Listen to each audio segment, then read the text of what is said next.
Dobra.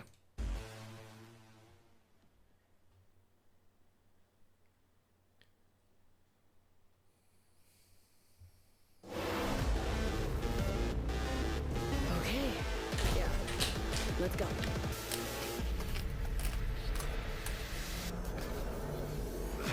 My favorite merc. Welcome to Dogtown. There's a job. Coordinates provided. You know what to do. Get your ammo, assault rifles, tactical gear. Hands. Thinking of buying some iron.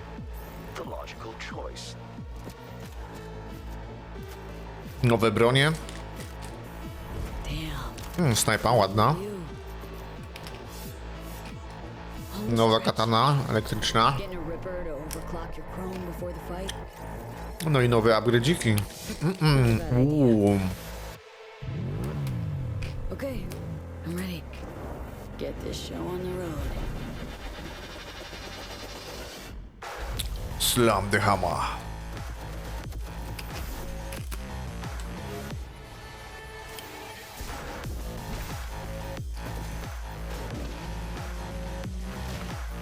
Uff.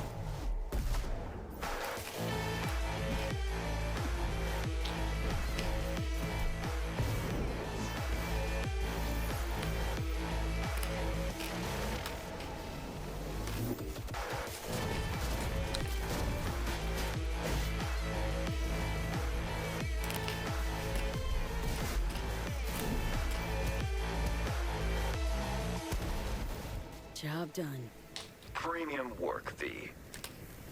I'm closing the gig and sending you a little bonus.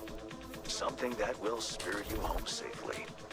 Someone dispatched a hunter. Good luck. Fuck incoming! Fire till she drops! Pięknie. Got a net runner cinch here! Need backup right now!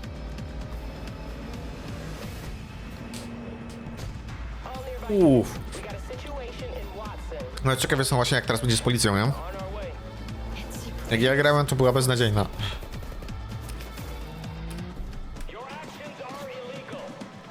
Let me put it this way. No gun, no fun. Max tech! Time to tilt out. Fuck. That was close. Bravo, V. I only hope this won't mark the end of our collaboration. You will hear from me soon. This I guarantee you.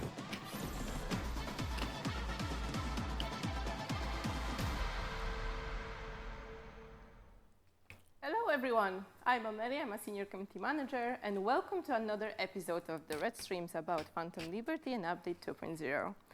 Today with me I have some special guests, and of course my co-host Alicja Kozera. Hey guys!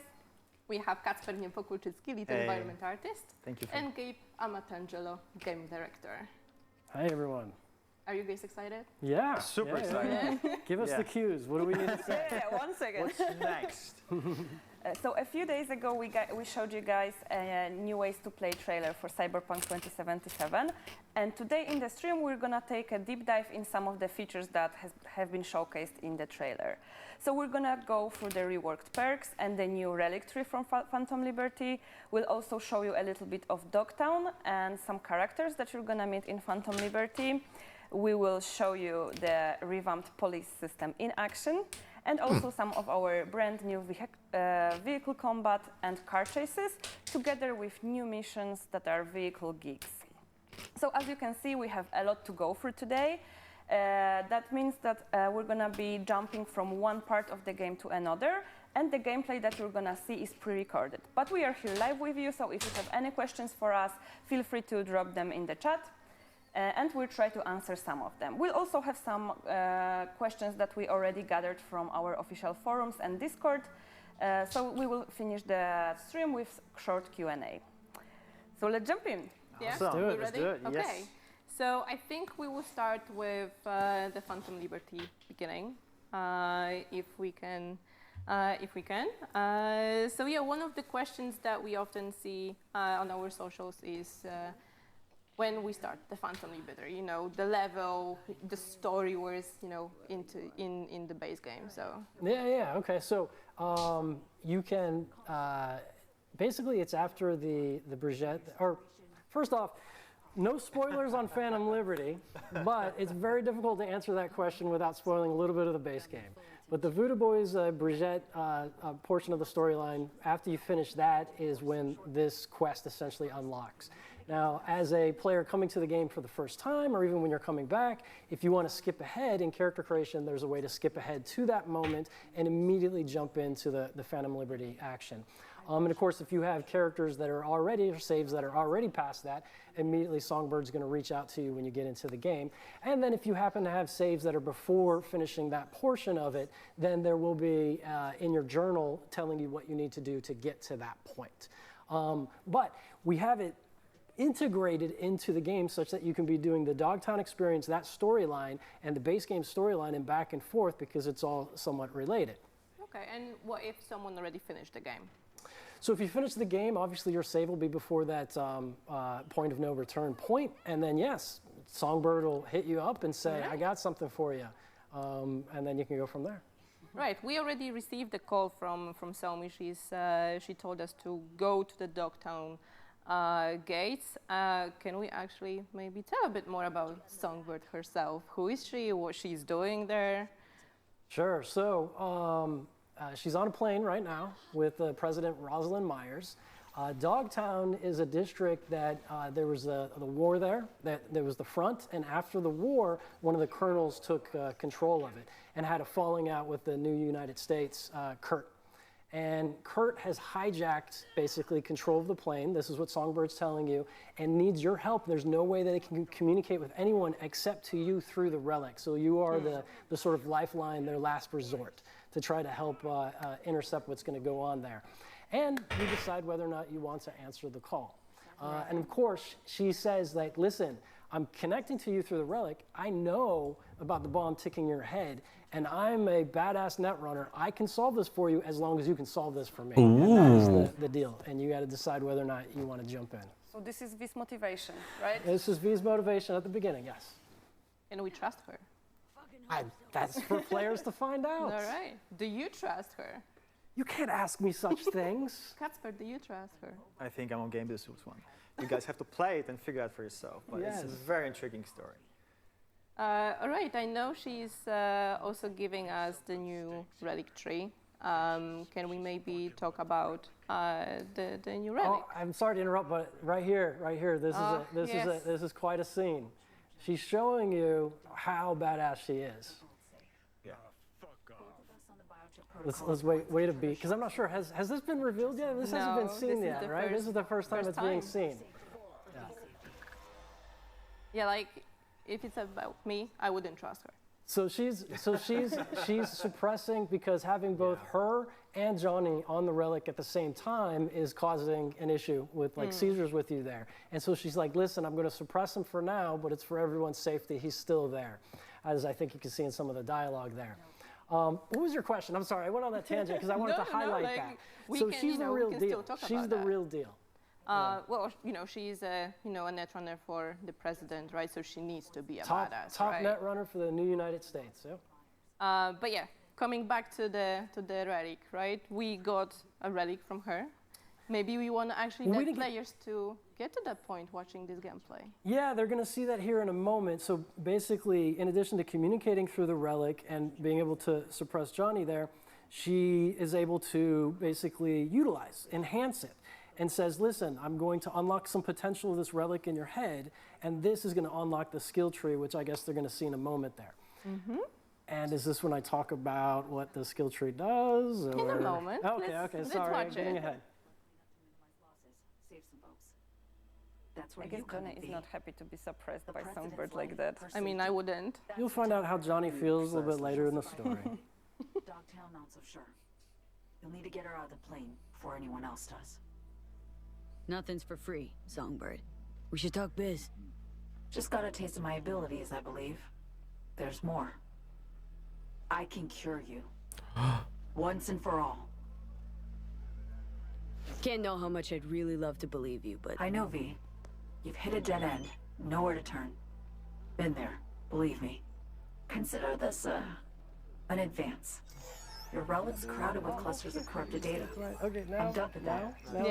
Yeah. Now we can jump to the relics.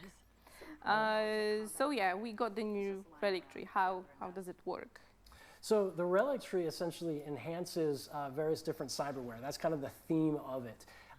And the way that you're able to, she helps you unlock some of it, this skill tree opens up, but the way you're able to unlock more potential of it, basically get the points that you can spend for more stuff, is by finding Militech data terminals throughout Dogtown. Because again, Dogtown is the former combat zone where the battle between Arasaka and Militech in the United States. So there's some leftover data terminals there that help you unlock more and more of this.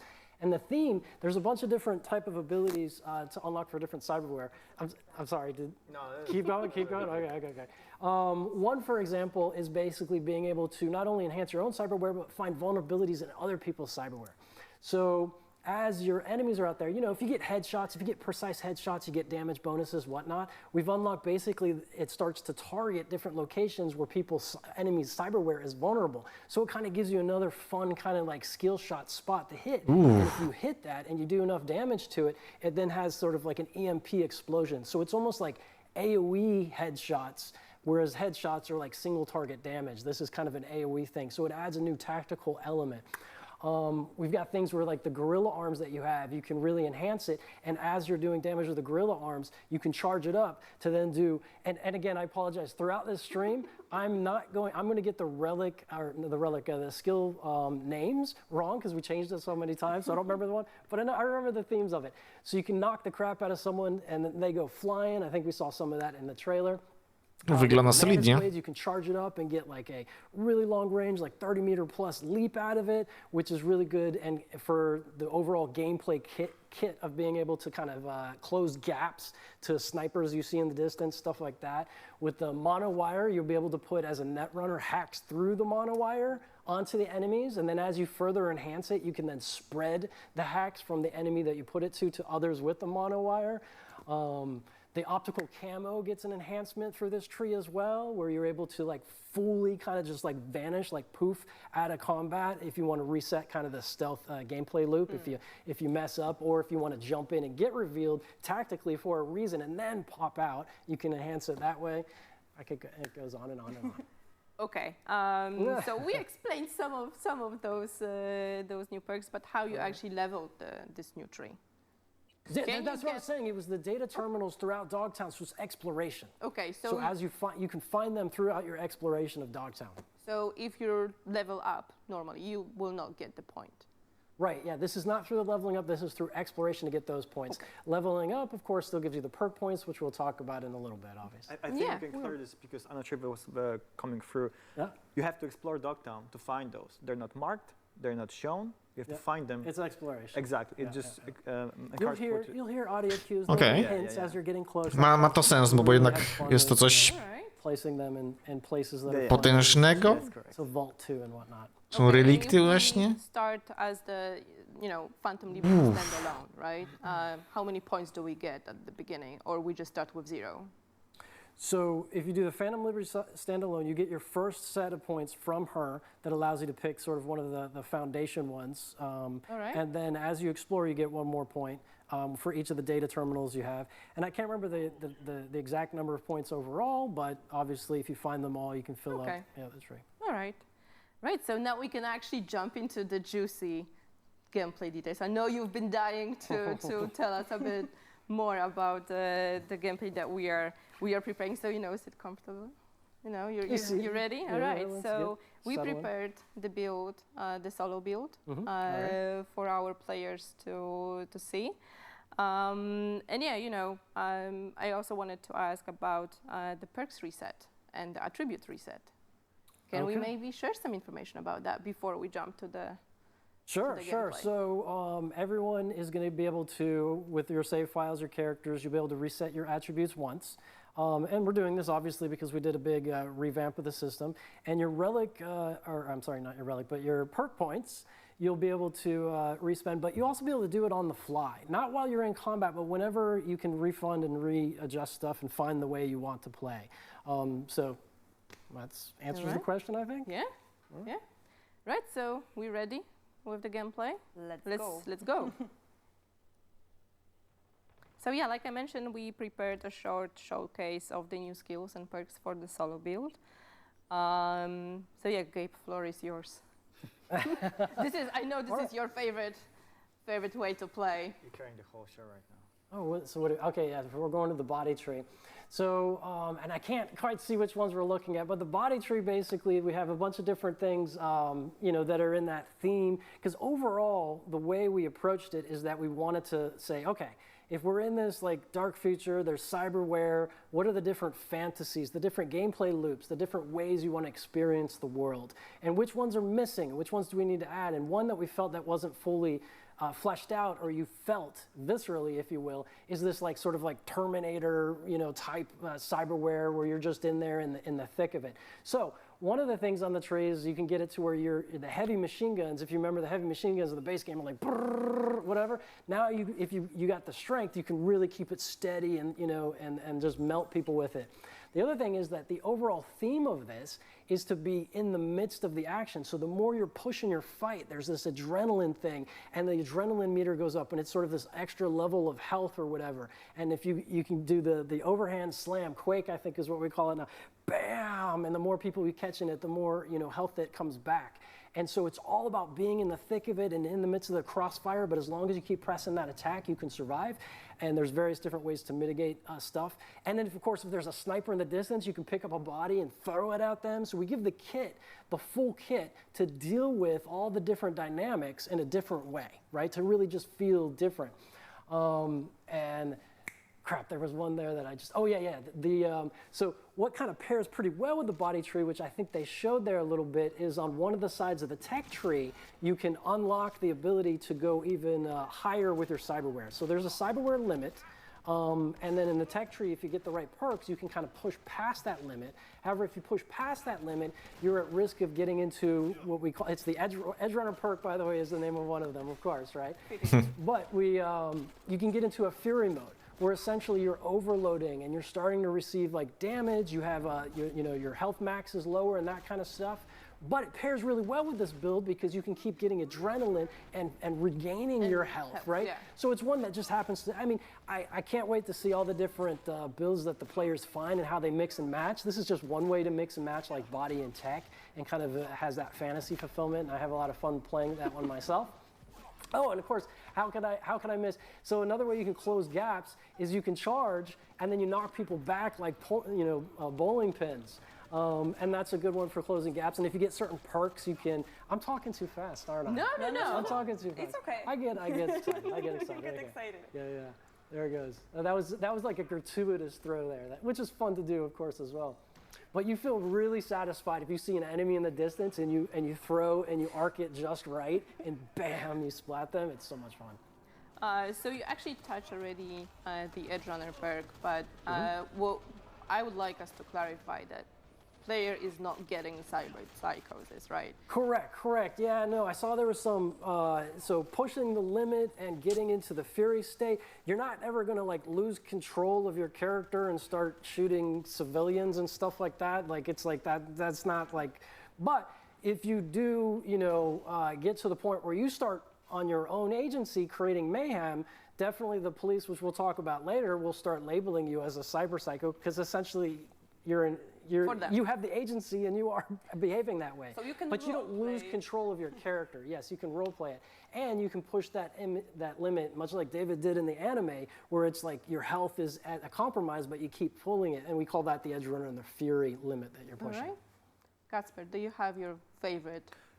For me, definitely going for the crowd control, I call it, my personal favorite. Yeah. We saw the yellow hammer, my favorite run so far. You can do really damage. The thing is that Gabe is geeking about this so much because he's part of designing this. I just geek about this as a gamer because I just love to spend time right now playing it. There's so much more. I just cannot wait to see you guys having fun. Again, my favorite, definitely crowd control with the yellow hammer. That's it. I'm good. I'm Yeah, good. the yellow hammer has some of the abilities, like if you block and time it just right, you can be like stunning precisely, people, which is really satisfying. Actually, there was one moment where you hit the guy and he just like lose conscious for a second. You can just do whatever with the character. It's so fun. It's so much fun. All right, so I think we can now summarize what we've just talked. So we have some Samurai? skills and perks. We have the new tree. And, you know, we've seen a little bit of Somi and, you know, we met her motives behind, you know, contacting V and, you know, it's up to you guys if you want to trust her or not with your life and with everything that's going on. And I think we can move to another segment, which will be about Dogtown itself. Dogtown, yes. All right. So Gabe mentioned a lot of things about Dogtown, but we're gonna get a little bit deeper into that and share some more information. So let's get into the gameplay. And yeah, Kacper, what can you tell us about Dogtown? How does it fit into Night City in general? How is it different? So one of the first questions we asked, we're trying to design Dogtown, was exactly that, how we can make it different yet feel like it's connected to the same city itself, environment. And of course, we had the backstory about the Dogtown being before this dream of very luxury, very rich place on Earth that you can go and have fun and do crazy other things. Yet it never come true because the war happened, right? And people, Militech and other companies, corporations actually, just pulled off out there and just everything stayed there. All the damaged buildings, even all the hardware that we're helping to build those buildings is there. And for us as artists and storytellers, it gave us a lot of tools to create those stories. Meaning, for example, Night City, it's not very, I would say, safe place, yet it is a city of dreams, right? So we try to make the contrast there. Where here, it's the total dystopian world, right? So we had the tools of showing this decaying world and how it goes, how it's being literally consumed by time, yet people trying to survive there. And that gave us a lot of opportunities because Dogtown itself, as you know, it's part of Pacifica. It's the part that before was closed off because of the whole building structures. Right now it's opened, and we had those tools. By those tools, I mean we had this idea of making this very dystopian world, and we used the tools like, sorry, I'm trying to make a proper sentence here, I'm sorry. The tools like, because for me as an artist, we had the opportunity to make this use of sand and decaying world, and this makes the whole thing consistent, right? However, yet every single part of the district is a bit different. We have parts of the district where heavily inspired by Las Vegas, and we have casinos there. And some of them are still open. You can have fun there. Some of them are closed. We have parts where you can explore some old spas and hotels, which are very decaying, let's say, overgrown even. We have a part where you can see, which is a glimpse of hope with, we call it container zone, our internal name, let's say. But you can see that people are trying to survive there, and they're trying to build like a hope for themselves in this really hopeless place. So trying to build this contrast there. And there are few flavors that I want to talk about right now. I want you to explore this, but we really try to make, even if this, let's say, very characteristic district itself, still some flavors to it and different flavors. And I think it's going to be very, very, very much fun for everyone to explore and find those flavors and see the different environments for people to try to survive there, because it's not a pretty and safe place to survive and live in. So if this is such a dangerous place, who gets to live there? Who decides, oh, I'm going to move to Dogtown?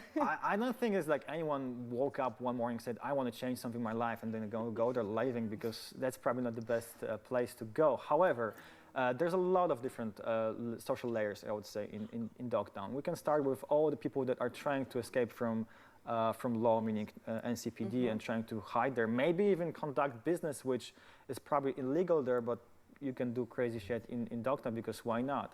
There, of course, are people that maybe got drawn there because other reasons. There are people that are just living there because maybe they were pushed away by, life is life. In Night City, you have to be able to survive. The kind of political situation there is very different than Night City. Like the the NCPD's not there. As we said, it was the site of the war, and he was a colonel in the war against the Arasaka, so corpos aren't allowed there. So as Casper was saying, it's a place that some people want to or need to flee to. So it creates quite an eclectic mix and group, and it's also a place where things that are illegal in Night City can be done there. And so it all adds to the texture and the story potential and the side quests and stuff like that we have there as you explore. It also gives us the opportunity to build contrast, because we're always trying to find contrast between layers, visual layers, and social layers.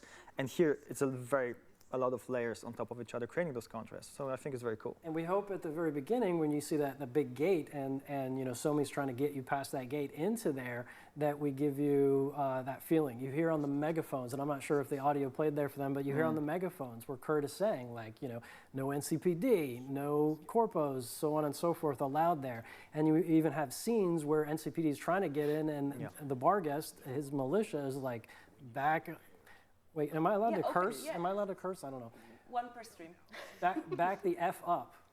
No, okay. Anyways, yeah, so it just gave so much potential. And I think the other thing that we had a lot of fun with, and as Casper was saying, was just that sort of that feeling of like oppression. Like, you know, it's like even in the zone where, you know, people are, you know, they've got stands and they've got some commerce and they've got a life there. There's still those bar guest soldiers that are walking through, just making sure everyone's in order, so you feel that. And of course, the closer you get to the Black Sapphire, to his tower, the more it's sort of like in a military encampment. I would still add to that what you said, is that because you may be made feel like Kurtz's people, bar guests, are there to protect you. It's not entirely the case. No, they're trying to protect themselves. That's true. That's a good point.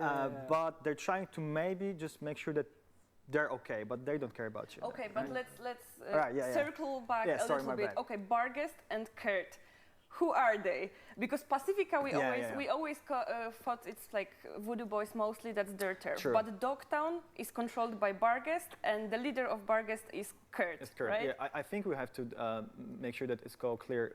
Dogtown itself still being part of Pacifica in terms of the map, like geography. What's the word here? Geography. Yeah, thank you so much. But it's like as a entity, it's a separate thing, right? You have to go there. It's almost like a Vatican in Rome. If it's a good example, maybe not. But you know what I mean? Like, as far as borders go, yes, but otherwise, everything that's else, what I meant. Yeah. I meant by the borders. But yeah, so when you go in there, it's a different world, and it's run by Kurt, right? And the Kurt is a ex-special force military guy from Militech, and after the war, he started his own army, basically. And all the people, all the army people joined him that also couldn't find their place in the world after the war, and he basically created his own kingdom, let's say, even, right? He runs this place, and whatever he wants, he gets it. And what was the question? I got carried away a bit. Because you started talking about Barghest without explaining who they are. So his army, his militia, let's say, is called Barghest, right? Yeah. The forces are called Barghest. He's Kurt Hansen running the Barghest, and it's his playground. They do whatever they want to do there.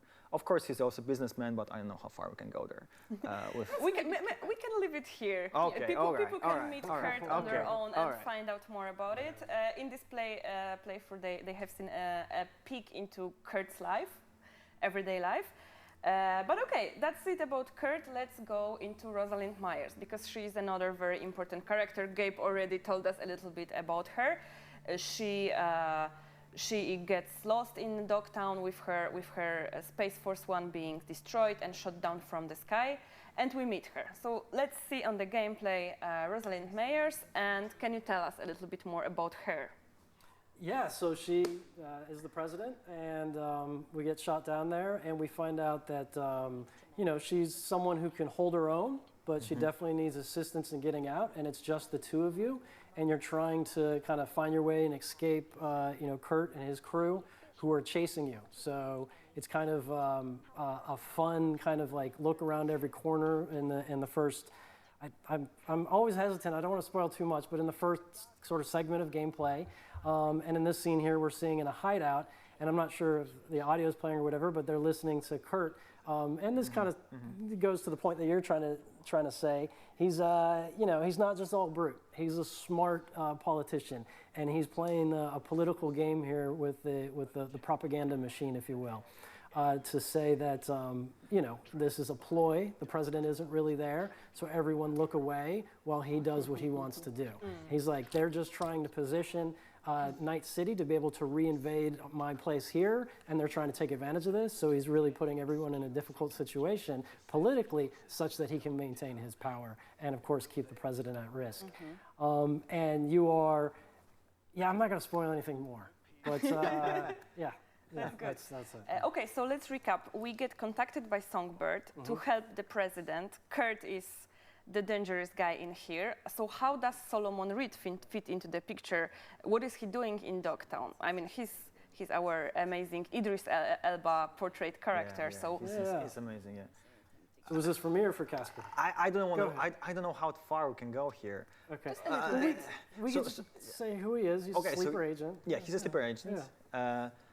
And he's in Dogtown, right? So we meet him, and he's a big part of the story. Yes.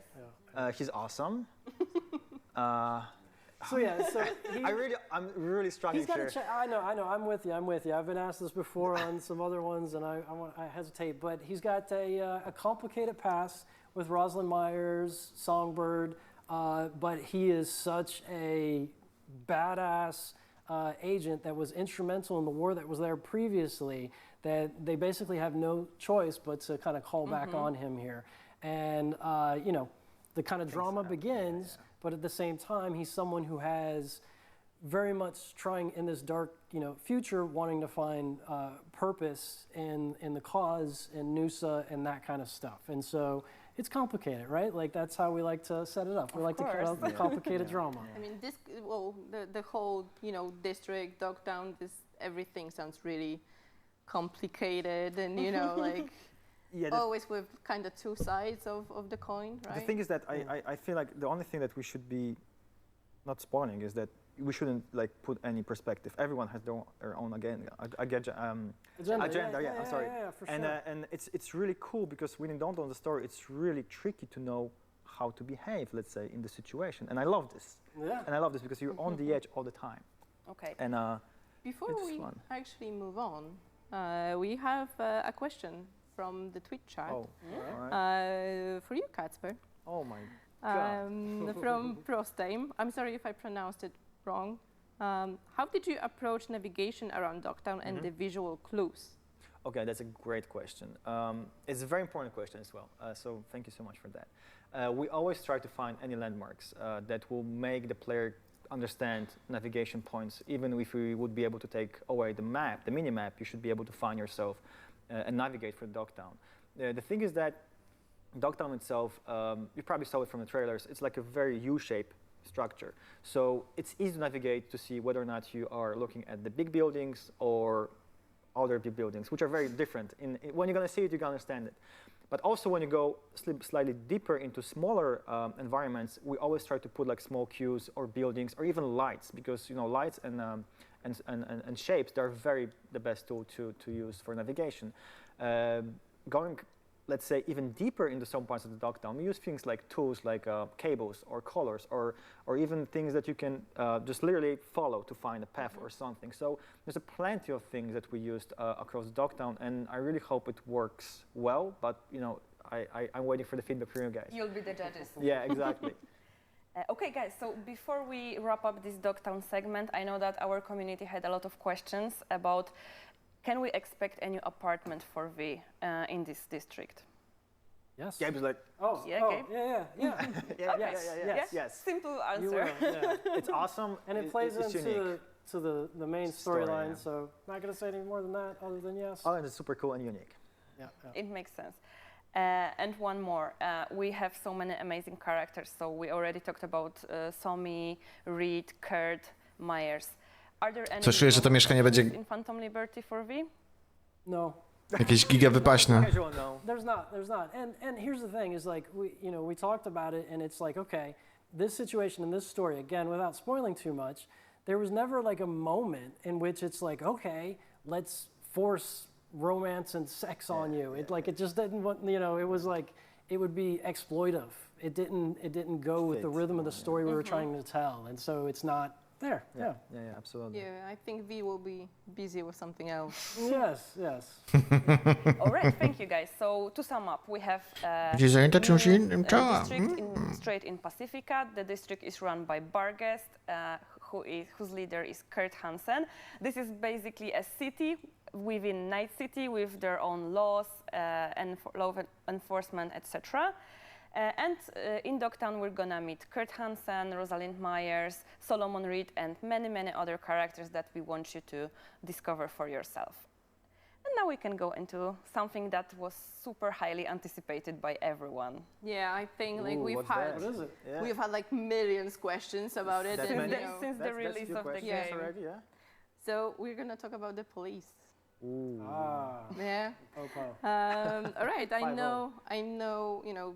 You guys worked so hard to actually make sure that the police is the police in the city, and I know our community has a lot of questions about how it works. All right. So I think it would be best if we go from the top to the very bottom. We have like amazing gameplay prepared for that, together with showing some of the car combat in there as well.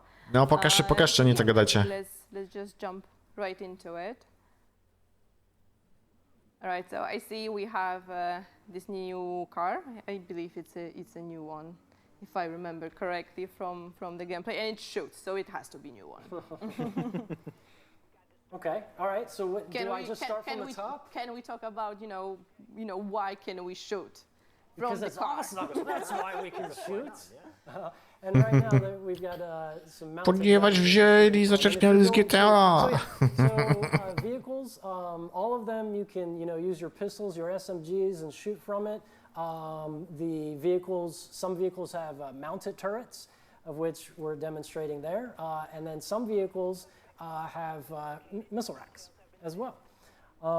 So as far as the vehicle combat goes, those are your options with that. Oh, and there's hacking. You can hack as well from the vehicle and into other vehicles. How awesome does that look? And man, kudos to who recorded this in first person, driving in first person and shooting in first person. Yeah. But yeah, so, and should I jump into the police system? Yes, because I think we just made them a bit angry. Like in there. wow. With vehicle combat, I should actually back up for a second. So on the bikes, you can also use melee weapons, which is a lot of fun. And then you can precision shot the gas tanks, which is different on different vehicles as they're different made. So it's one of those fun things that, as you get really good at this, you can really pull off some cool stunts. And you can hit tires with the katana blade, you can shoot tires. And so then the police system, as you get into trouble, one reason or another, you start to gain heat.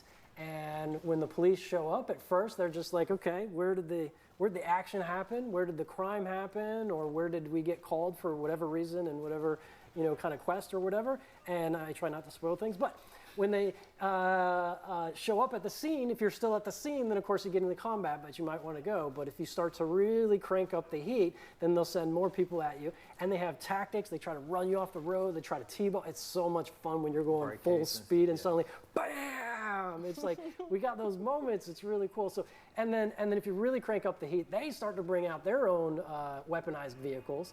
And then of course we're seeing here, and you crank it out even more. Now you got MaxTac that shows 5 up. stars. Yeah.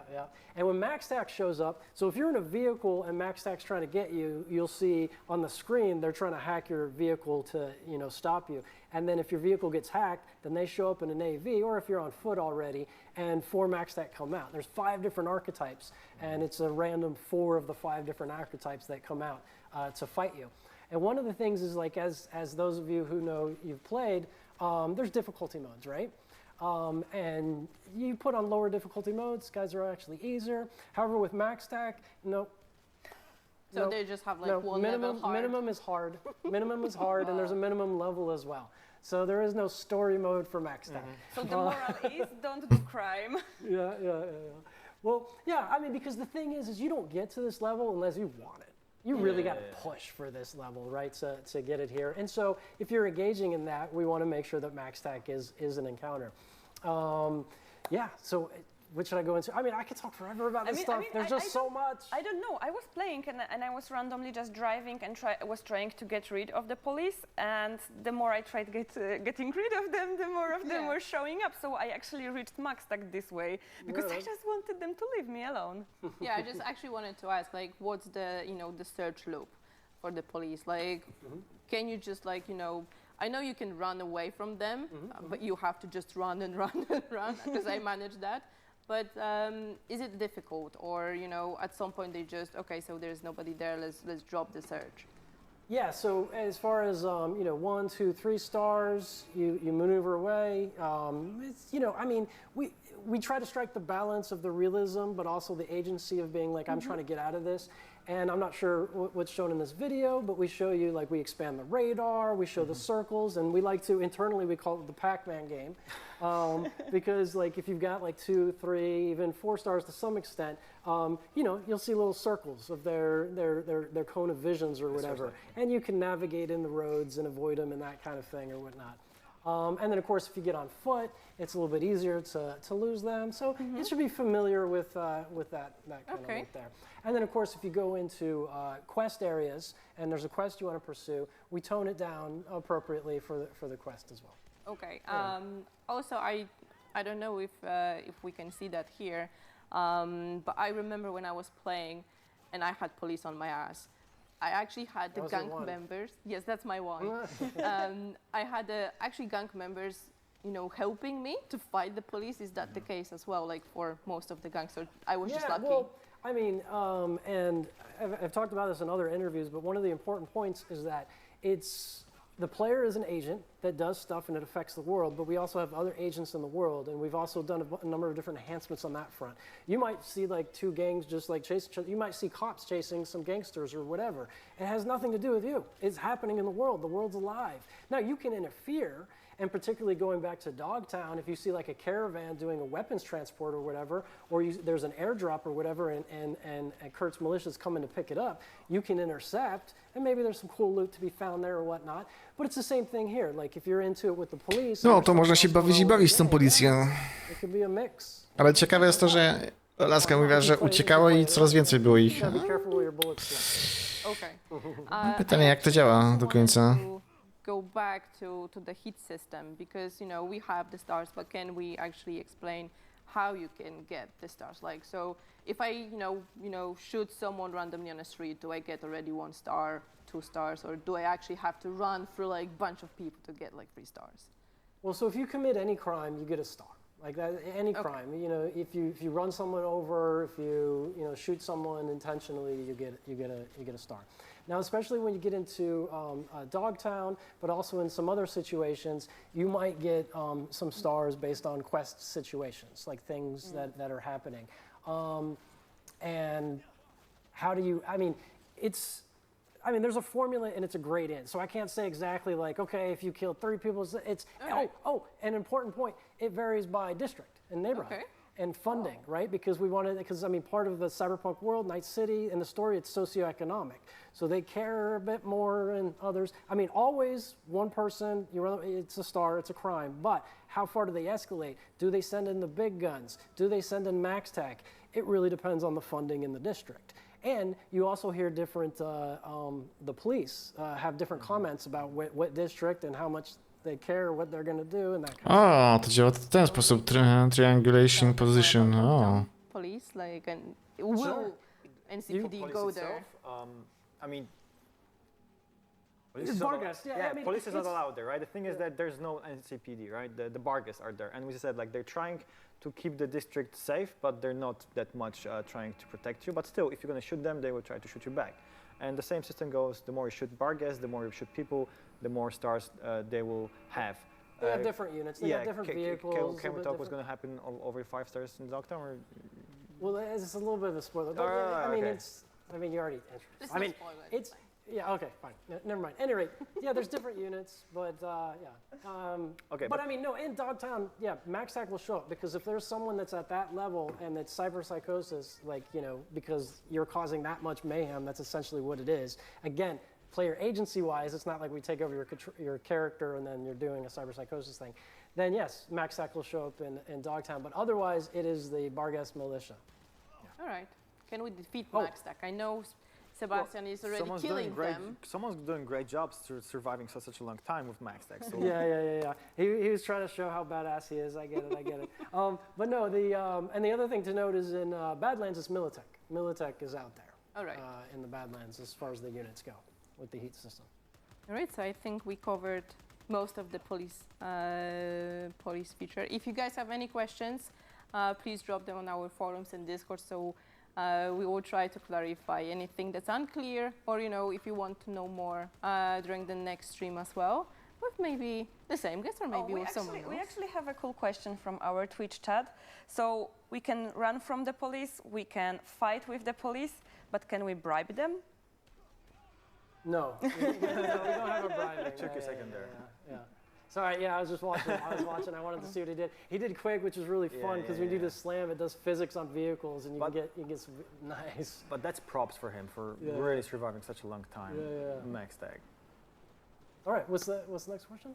Okay, so we have a question in general about Phantom Liberty. Does the story take us out of Dogtown at all? Yeah, a bit. Yeah, a bit. Yeah, exactly. So you're not gonna spoil. Yeah, exactly. Yeah. So there are parts that you're gonna explore new places in Night City itself, but the majority of the thing it's Dogtown. That's enough. I think that's enough for people to know. Right. And another one, will Dogtown be accessible outside of Phantom Liberty? So no, to be able to have the full experience of Dogtown, you have to get Phantom Liberty.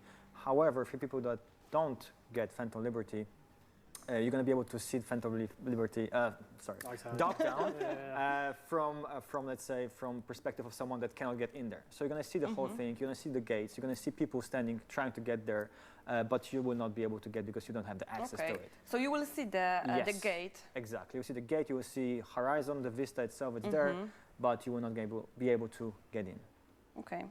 So now I love it. Sorry to interrupt. Yeah, he's trying to they're shooting past him with the mounted weapons, and he's trying to outmaneuver. This is fun. And he's got you see the bar there, the hack. They're trying to hack, and they disabled his car now.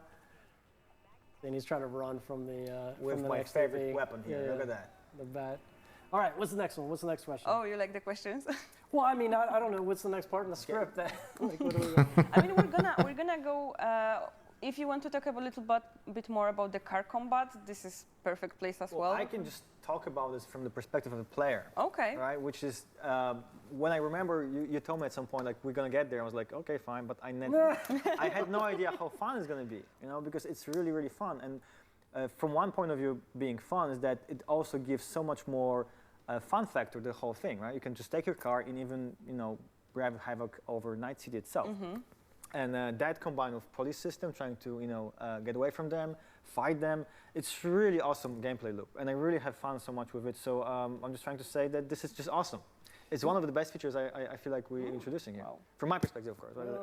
Yeah. No, I mean, that's the goal, is to try to give. I mean, and I've said this in other interviews, but the city's beautiful, right? Like in the dark future kind of way, of course. But yes, it's beautiful and it feels so alive, and we wanted to just breathe more life into it. And a way to do that is with kind of systems that complement and manage and meet expectations, rather. Are we going to talk about vehicle gigs or vehicle contracts? Yes, we have another gameplay later on, so we can. I'm famous for going out of order. And because it always connects very well to this endless gameplay loop, which is so much fun, from both Dogtown and Night City. We lost all the stars, and I think we're gonna be safe right now. Like he killed everyone. He killed the whole MaxTac almost, like they're still like The whole NCPD is dead. But I guess we can go to the vehicle gigs. Okay, so what we're gonna show you in a second is our brand new type of missions. So we're gonna have vehicle gigs, which, as Kacper already mentioned, are very well connected with the police system and the car combat, because you basically start getting chased, so it's very easy to kill someone, and then police gets into it, and so on and so on. So let's start with the next part of the gameplay. and here we find a car, and we will in a second get a call from Muammar Reyes, El Capitan, the fixer that you know from the base game. And there is one thing that we wanted to clarify. It's not Mama Wallace that is gonna be selling you guys the cars and dealing with all those missions. It's Muammar Reyes. Yeah, I don't think Mama Wallace will be able to sell the car. She can actually sell you a drink if you ask her nicely, but not necessarily a car. Yeah, cheers. Cheers. All right, so what can you tell us about these quests? Yeah, so in Dogtown, you'll get this kind of new activity unlocked, vehicle gigs or vehicle contracts. Miramar reaches out and he's like, hey, you're in Dogtown, you can help me out with something and pick up this vehicle. And this is the introductory quest to it, I believe, that we're playing right here. When you get there, he's gonna be like, listen, I've got a bunch of different targets throughout Night City and Dogtown. If you can help me with this, then you'll be compensated, and one of the ways he compensates you is by unlocking new types of vehicles, including missile launchers. This is how you get the missile launchers unlocked, is through Miramar. Okay. And there's of course, as we like to do at CDProjekt Red, there's a story surrounding this, and it is. And for me, it was insanely surprised when I first time played it, and it was just proper story to it. Yeah, it was awesome. Yeah, you know, it's just such, it's just fun. It's really fun. So yeah, and it has to do with like his hometown and that kind of stuff. And I don't want to spoil anything, but one of the key features of this is that it is you just see it like you'll see on your map. It's like, oh, here's one of the targets. Here's one of the targets, and it's dynamic. And the objectives are dynamic, and the enemies that come at you are dynamic, and it can be different gangs. It can be Tiger Claws. It can be Voodoo Boys. It can be whoever. And some of the activities are actually hacking another vehicle and getting it. So you've got to ghost a vehicle and be sneaky stealth, right? Some are just all-out combat. Some are about you got to get to a place in time. So it's a very and it's different locations. It's all what's the word I'm looking for? I hesitate to use this, dynamic. I keep using it, but it's like it is dynamic. It's all over. It's all over the place. But again, you unlock it in Dogtown with Phantom Liberty, but you'll see it throughout Night City at that point. But it and won't Dogtown. be in the base game. It's just the It's Phantom not, Liberty. this is one of the things in Phantom Liberty. Yeah. Okay, so you mentioned that we can actually unlock some cars with weapons, vehicles with weapons through that quest. But we had people asking us whether they can actually add weapons onto the cars that they already have.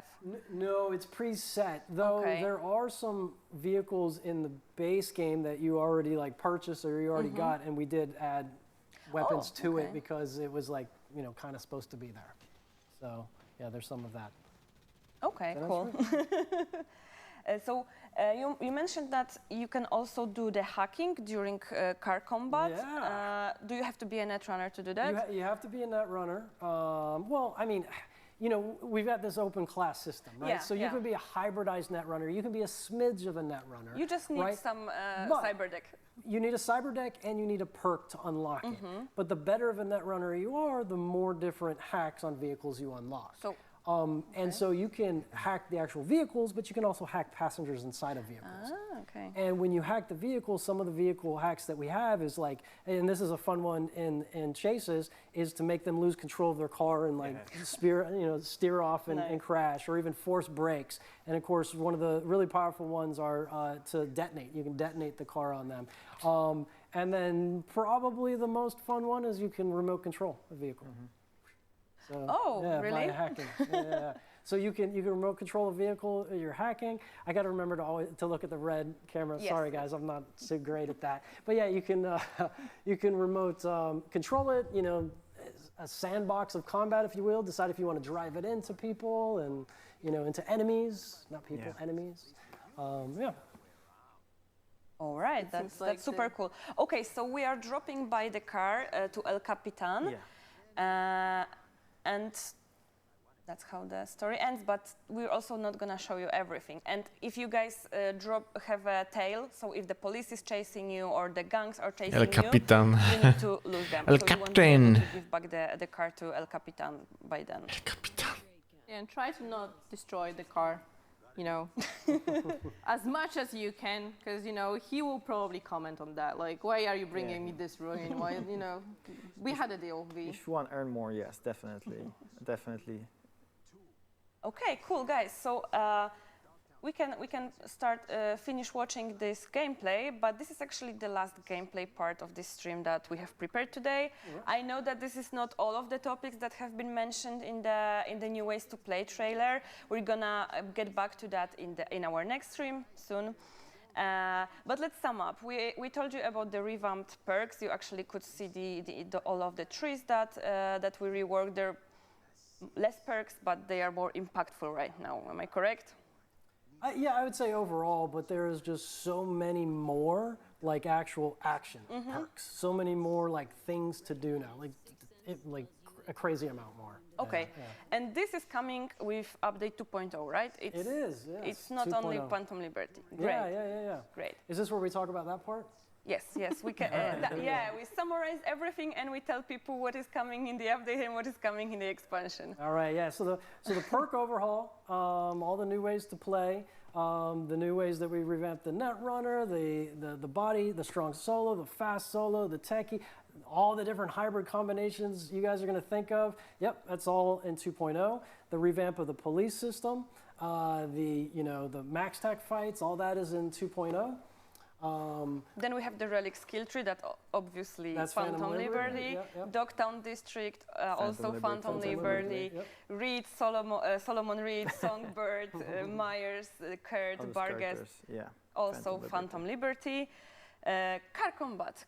Will we see some That's car 2.0, combat? yeah. Okay. Car combat's 2.0. I mean, you know, because it's like it'd be weird, like, oh, you can only draw your gun. No, it's the whole game. But the car geeks are gonna be Phantom Liberty. They are, yes. Yeah, okay, cool. So I guess these are all the things that we mentioned. Yeah. And please keep in mind that the Phantom Liberty expansion is coming on September 26th on PlayStation 5, Xbox Series S and X, as well as PC.